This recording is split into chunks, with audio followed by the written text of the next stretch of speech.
Not a good thing, all the attention. Him and Meghan, they don't like it, Maureen. Because, I mean, how can one monetize? The self-described Duke and Duchess of Netflix have effectively turned scandal into their full-time occupation, hailing anything from reputational disasters to legal chaos. Their relentless obsession with playing the victim, competing for attention, and clinging to their waning relevance has not only backfired, but exploded like a horrible Hollywood flop. The mess they've created is getting worse, and worse now that Megyn Kelly is leading a brutal, unrestrained takedown that is going viral online. It has been a flurry of PR catastrophes for the past 5 years, based on deceit, manipulation, and astounding entitlement. Despite the adage that karma takes time to manifest, Meghan and Harry's karma came overnight, and Megyn Kelly just saw the delivery. Not only is Kelly's relentless stream of sharp, fact-based criticism offensive, but it's also exposing the truth. He can't stand the attention. It's bad that people are interested in his marriage and in him. But here I am, look at me. And then he did another little bit in how he's not settling his case against Rupert Murdoch on the phone hacking scandal because it's about accountability. It's about accountability because he really has a real issue with how he's been treated by... That millions have long suspected. Harry and Meghan were not the victims. They were the ones who caused their own deaths. They called it a royal escape, but in reality, they were escaping punishment, not persecution. Instead of living a life of humility and purpose, they build a circus that is driven by controversy. And now the tent is collapsing. News you, and there were people who are fascinated by everything you're doing all the time.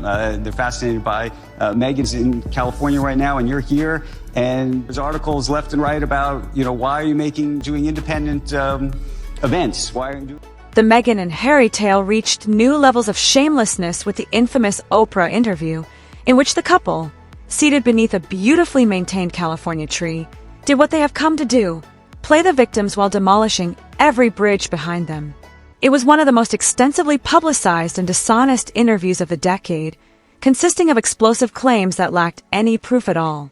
Meghan's claim that a senior royal made racist comments about their newborn son sparked uproar around the globe, even though she did not provide names, dates, or any supporting evidence. It was merely an unfavorable implication intended to cast the whole royal family in a bad light. Publicly defending his family, Prince William even said, "We're very much not a racist family." The chaos was exacerbated by Meghan's baseless claim that Archie was denied a royal title because of his race, which was later shown to be false. Behind the scenes, it wasn't quiet but strategy as legal documents finally revealed that Meghan had been actively interacting with press surrogates.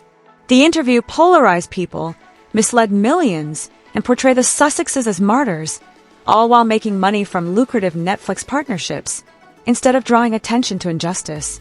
Then came another PR stunt that was disguised as an emotional gesture. They gave their daughter the Queen's highly personal nickname, Lilibet, which is only used by her closest family members. No proof ever emerged to support Meghan and Harry's claims that they had the Queen's consent, and reputable journalists and royal insiders quickly refuted the couple's assertions. They could not produce any supporting documents, but they were so outraged by the BBC's broadcast that they threatened legal action. What they dubbed a tribute turned out to be a bold appropriation of the late monarch's heritage for personal branding after they spent more than a year publicly attacking the exact institution they claimed to be escaping. This is not a surprise to anybody. It's really sad that it's got to this point, but I've got to do something for my own mental, for my wife's, and for Archie's as well, because I could... Then Meghan and Harry brought back the Queen's childhood nickname, Lilibet, in what seemed to be an effort to reconnect with the very royal ancestry they had so publicly abandoned. It was an obvious attempt to regain some kind of royal legitimacy while continuing their wildly successful anti-monarchy campaign. What was even more shocking was the timing. Their daughter, Lilibet Diana, was born just a few weeks after Prince Philip's funeral and the devastating Oprah interview, when public support for the royal family was at its peak. Rather than being a memorial, the name was a purposeful branding tactic. To make matters worse, Meghan's next move provoked even more criticism. Meghan and Harry, these absolute beatings, decide to inject themselves into the devastation in Los Angeles for one reason. You know what they really need? Us. What they need is us. And honestly, Stu, You go there, you don't make a mention. No, you don't. Less than 48 hours after the horrific school massacre in Uvalde, Texas, which killed 19 children and 2 teachers, Megyn appeared at a memorial site with a video crew. She laid flowers and posed calmly in a discreet baseball cap as her staff ensured the photos were disseminated to international media outlets as soon as possible.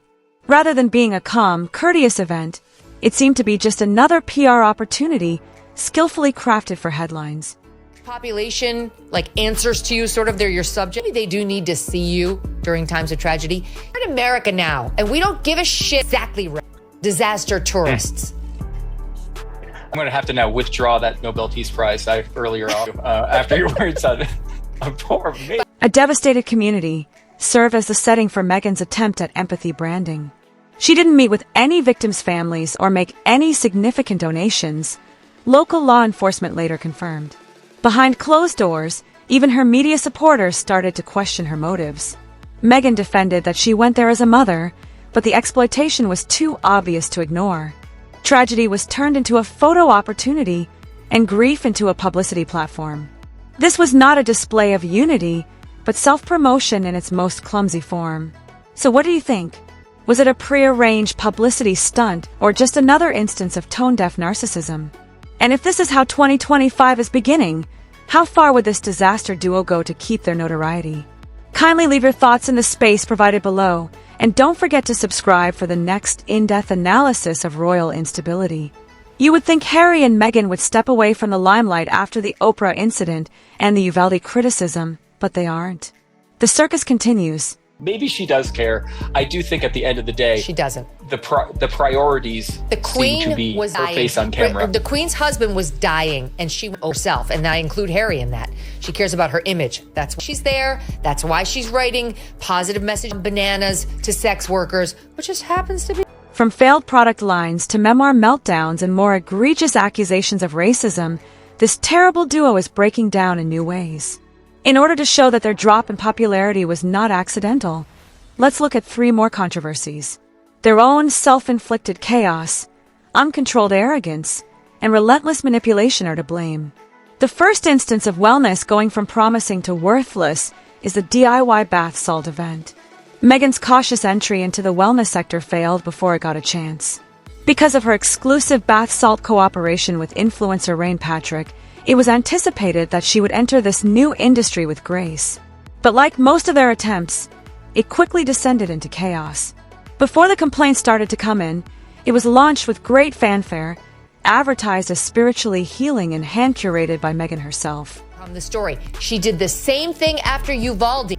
She flew down there and made sure she got on about her image. Yeah, I cannot disagree with one part of that. And that's sad because there's no... Like wildfire, reports of strange textures, uncomfortable skin, and questionable ingredients proliferate. Patrick even threatened to sue Megyn for $10 million, claiming that her homemade bath salt formula had harmed her complexion. But there he was, making millions off of every private detail. Spare offered spectacle instead of wisdom. The Dutch edition of the book included references to 2 senior royals in the ongoing royal racism controversy, referring to the alleged comments about Archie's skin tone that were first made during the Oprah interview. The Dutch publisher was able to print the identities in full even if they were suppressed in the English version. The repercussions. The public sentiment altered once more, but this time it was against Megyn rather than the monarchy. By allowing a surrogate to delete royal names and then feigning innocence, she only served to enhance her public perception of her as crafty and manipulative. acting anymore. She's actually picked a profession that somehow is more conceited and more self-indulgent than acting, which is, I mean, look, if she could raise the money, which she could, and donate it to these people, that would be great. But her going down there and doing something on the ground does absolutely. It was also a further setback to Harry's faith in his own family. They tried using bath salts. Bestsellers were put to the test. They tried to burn every bridge they went over. But in the end, they only really showed themselves. Then what? Another lawsuit? Another revelation? Or just another PR stunt with invisible children? In the space provided for comments below, let us know which scandal you believe will blow out next. Don't forget to subscribe, like, and share this endless story of royal tragedy for the next chapter. Just when you thought Harry and Meghan were at their most absurd, they miraculously took over the Invictus Games, turned their Netflix deal into a viral sensation, and accepted a War Hero Award.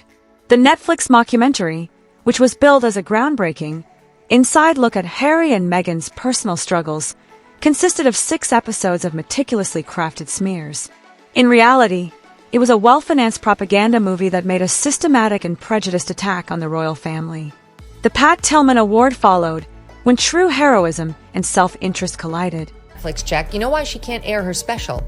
Because it's all about her Martha Stewart reinvention in her huge mansion. Even though it's not her mansion, it's a rented mansion. At least steps from the ashes, including of neighbors in LA, her dead neighbor. Few things have angered soldiers and patriots more than the announcement that Meghan and Harry would be the recipients of the coveted Pat Tillman Award for service. To put it plainly, Pat Tillman sacrificed a successful NFL career to serve in Afghanistan, where he tragically died in combat. His name is a symbol of dedication, honesty, and altruism. However, ESPN chose to recognize the Sussexes for their involvement in the Invictus Games. The reprisal was immediate and brutal. Gold Star families, veterans, and military organizations all expressed their dissatisfaction. Pat Tillman's mother, Mary Tillman, revealed that she had never been contacted and that she vehemently disagreed with the usage of her son's name to honor well-known individuals. The terrible irony is that at the time of this award, Harry was aggressively battling the UK government for protection that was paid for by taxpayers. Otherwise, you'll have people like me all over you for being disgustingly insensitive. All right, we have to move on because there's stuff we have to hit. So tomorrow we have the Pete Hegseth. Oh yeah, that's ruin your sleep, creep into your relationships. It can wreck your happiness. Ways to get help. You don't have to just sit and suffer alone in silence. Let me tell you about Done with Debt. They have a... When he doesn't get VIP treatment, he acts like a victim. But when an award is up for grabs, he acts like a hero. Meghan, on the other hand, made the Invictus Games into a fashion show of her own. When Prince Harry launched the Invictus Games in 2014, it was a brave effort to honor wounded service members and one of his most well-respected initiatives. By 2023, though, the Games began to resemble a red carpet event due to Meghan's influence. Instead of honoring the warriors' valor, it was transformed into a spectacle. Even worse, as former Invictus athletes privately stated, the transition was uncomfortable. What began as a powerful tribute to recovery and fortitude was turned into a marketing gimmick for the Duchess. "It's not about us anymore, it's about them," a veteran from the UK stated, according to an anonymous quote in The Telegraph. This was not support, it was co-optation. Meghan embraced Invictus rather than elevating it, and she used a bunch of real heroes as props for her brand revival. The Games didn't need Meghan Markle, but Meghan Markle desperately needed the Games.